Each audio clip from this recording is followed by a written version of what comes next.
ሰላም ጤና ይስጥልኝ የተከበራችሁ የዋልያ ኒውስ ተከታታዮች፣ በዛሬው የዜና እይታችን በዓለም አቀፍ ደረጃ ከፍተኛ መነጋገሪያ የሆኑ ጉዳዮችን ይዘንላችሁ ቀርበናል። በተለይም ቻይና የአሜሪካን የንግድ እገዳ በይፋ መጣሷን ተከትሎ የተፈጠረውን አዲስ ዲፕሎማሲያዊ ፍጥጫ በሰፊው እንመለከታለን። በዛሬው ዝግጅታችን የምናያቸው ዋና ዋና ዜናዎች ቻይና የአሜሪካን የቴክኖሎጂና የንግድ እገዳዎችን ወደ ጎን በመተው አዳዲስ ስምምነቶችን መፈረሟ፣ በታይዋን ባህር አቅራቢያ የቻይና የጦር መርከቦች ያደረጉት ያልተጠበቀ እንቅስቃሴና የዋይት ሀውስ ምላሽ አሜሪካ በቻይና ላይ ተጨማሪ ማዕቀቦችን ልጥል ትችላለች ተብሏል።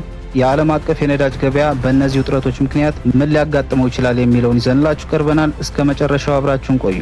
ቻይና የአሜሪካን የኢኮኖሚ እገዳ መጣሷን የሚያሳዩ አዳዲስ መረጃዎች ወጥተዋል። በተለይም በከፍተኛ የቴክኖሎጂ ውጤቶችና በነዳጅ ግብይት ላይ የተጣሉ ማዕቀቦች በተግባር እየሰሩ እንዳልሆነ ተገልጿል። ይህ ድርጊት አሜሪካን ክፉኛ ያስቆጣ ሲሆን፣ የቤጂንግ ባለስልጣናት ግን የራሳችን ብሔራዊ ጥቅም ለማስጠበቅ ከማንም ፍቃድ አንጠይቅም የሚል ጠንከር ያለ ምላሽ ሰጥተዋል። ይህ በእንዲህ እንዳለ በምስሉ ላይ እንደምትመለከቱት በባህር ላይ የሚደረጉ የንግድና የጦር መርከቦች እንቅስቃሴ ዓለም አቀፍ ስጋት ፈጥሯል። ቻይና ቁልፍ የሆኑ የባህር መስመሮችን ለመቆጣጠር የምታደርገው ጥረት ከአሜሪካ የባህር ኃይል ጋር ፊት ለፊት ሊያጋጥማት ይችላል የሚል ስጋት አለ። የተከበራችሁ የዋልያ ኒውስ ተከታታዮች፣ በዋና ዋና ዜናዎቻችን የጠቀስናቸው ዝርዝር መረጃዎች በዓለም ሀያላን ሀገራት በአሜሪካና ቻይና መካከል ዳግም ስላገረሸው የንግድና የዲፕሎማሲያዊ ጦርነት እናያለን። ከቤጂንግ የወጡ መረጃዎች እንደሚያመለክቱት ቻይና የአሜሪካን የቴክኖሎጂና የንግድ ማዕቀቦችን ወደ ጎን በመተው በስትራቴጂካዊ ዘርፎች ላይ አዳዲስ ስምምነቶችን ፈርማለች። በተለይም በሴሚኮንዳክተር እና በሰው ሰራሽ አስተውሎት ወይም በኤአይ ዘርፎች ላይ አሜሪካ የጣለችውን ጥብቅ ክልከላ በመጣስ ቻይና የራሷን የቴክኖሎጂ ነጻነት ለማረጋገጥ ግዙፍ ኢንቨስትመንቶችን እያደረገች ትገኛለች። ይህ ድርጊት አሜሪካ በዓለም የንግድ የበላይነት ላይ ያላትን ቁጥጥር የሚገዳደር ነው ተብሏል። ወታደራዊ ሁኔታውን ስንመለከት ደግሞ በታይዋን የባህር ወሽመጥ አቅራቢያ የቻይና የጦር መርከቦችና ተዋጊ ጄቶች ያልተጠበቀ እንቅስቃሴ እያደረጉ ይገኛሉ። የቻይና መከላከያ ሚኒስቴር ይህ ልምምድ ሉዓላዊነታችንን ለማስከበር የሚደረግ መደበኛ እንቅስቃሴ ነው ቢልም ታይዋንና አሜሪካ ግን ድርጊቱን ቀስቃሽ ሲሉ ጠርተውታል።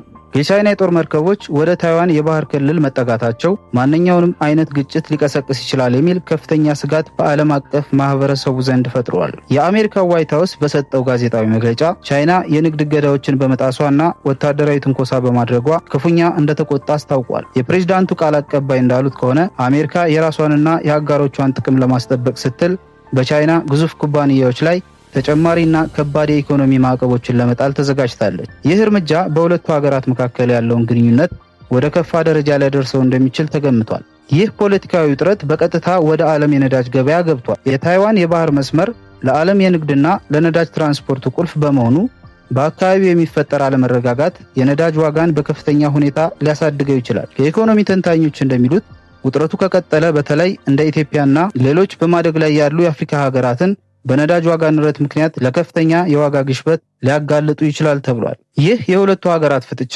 ወዴት ሊያመራ ይችላል? የኢኮኖሚ ባለሙያዎች እንደሚሉት ከሆነ ይህ የቀዝቃዛ ጦርነት አይነት ፍጥጫ የዓለምን ንግድ በሁለት ጎራ ሊከፍለው ይችላል። በሌላ በኩል ደግሞ ወታደራዊ ተንታኞች እንደሚሉት በታይዋን ዙሪያ ያለው ወታደራዊ ልምምድ በማንኛውም ሰዓት ወደ ግጭት ሊቀየር እንደሚችል ሰፊ እድል አለው።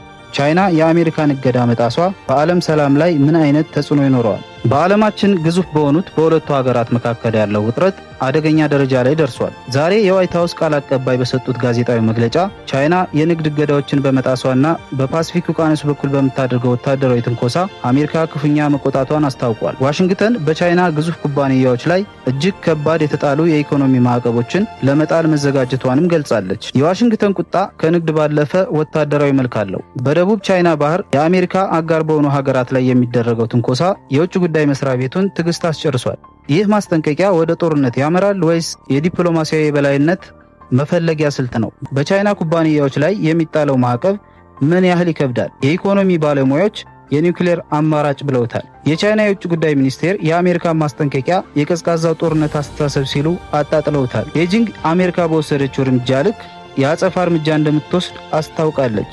የጂኦፖለቲካ ተንታኝ የምጣኔ ሀብት ባለሙያና የቴክኖሎጂ ዘርፍ ስራ አስፈጻሚ ሁለቱ ሀገራት ግንኙነታቸውን ሙሉ በሙሉ ያቋርጣሉ፣ ይህ ፍጥጫ ዓለምን ወደ ሁለት ጎራ ይከፍላታል፣ አሜሪካና ሌሎች ታዳጊ ሀገራት በዚህ ጉዳይ መሃል ጉዳታቸው ምንድነው የሚሉትን ዝርዝር መረጃዎች አብረን እንመልከት። የዛሬው መግለጫ ለየት የሚያደርገው ወታደራዊ ትንኮሳ የሚለውን ቃል በቀጥታ መጠቀሙ ነው። በደቡብ ቻይና ባህር ውስጥ የቻይና የጦር መርከቦች በአሜሪካ አጋሮች ላይ የሚያደርጉት ጫና ዋሽንግተን እንደ ቀጥተኛ ስጋት ቆጥረዋለች። ማዕቀቡ በኢኮኖሚ ቢጀመርም መጨረሻው ወታደራዊ ፍጥጫ ሊሆን ይችላል የሚል ስጋት አለ። በሌላ በኩል ቤጂንግ ለዚህ ማስጠንቀቂያ ፈጣን ምላሽ ሰጥታለች። የቻይና የውጭ ጉዳይ ሚኒስቴር አሜሪካ የራሷን የበላይነት ለመጫን የምታደርገው ጥረት ነው ሲል ውድቅ አድርጎታል። የምጣኔ ሀብት ባለሙያዎች እንደሚሉት ከሆነ ማዕቀቡ ተግባራዊ ከሆነ በዓለም አቀፍ ደረጃ የኤሌክትሮኒክስ ውጤቶችና የቴክኖሎጂ አቅርቦት ላይ ከፍተኛ የዋጋ ጭማሪ ሊያስከትል ይችላል። በተለይም የቻይና ግዙፍ ኩባንያዎች ከአሜሪካ ገበያ መታገዳቸው ለዓለም ኢኮኖሚ ትልቅ ድንጋጤ ነው። የዛሬው ውጥረት